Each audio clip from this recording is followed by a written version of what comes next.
আপনি জানেন কি আপনার গুগল সেটিংসের একটা অপশন অন থাকার কারণে আপনার যত ব্যাংক ব্যালেন্স, ব্যাংক অ্যাকাউন্ট অথবা রকেট, বিকাশ, নগদ যত অ্যাকাউন্ট আছে সব কিছু হ্যাক করে হ্যাকাররা টাকা নিয়ে যেতে পারে।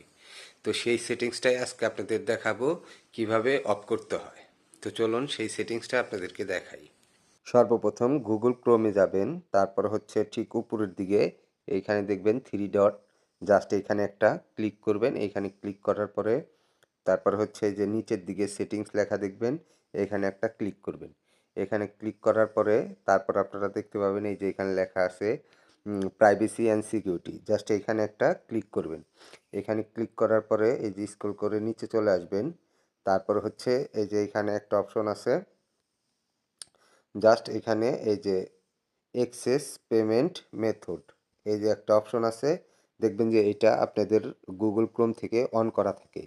আপনার যখন হ্যাকাররা আপনাকে কোনো লিঙ্ক পাঠাবে, লিঙ্কে আপনি ক্লিক করার সাথে সাথে এই অপশনটা অন থাকার কারণে আপনার নগদ, বিকাশ এবং ব্যাংক অ্যাকাউন্ট সব হ্যাক করে ওরা টাকা নিয়ে যাবে। তো এইখানে যে অন করা আছে, জাস্ট এটাকে আপনারা এই যে এইভাবে অফ করে দিবেন। তো এইভাবে যখন অফ করে দিবেন, এখন আর আপনার ব্যাংক, তারপরে বিকাশ, নগদ কোনো অ্যাকাউন্ট থেকে কোনো প্রকার টাকা নিতে পারবে না। জাস্ট এইভাবে আপনারা গুগল ক্রোম থেকে সেটিংসটি অফ করে রাখুন। তো সবাই ভালো থাকবেন। আল্লাহ হাফিজ।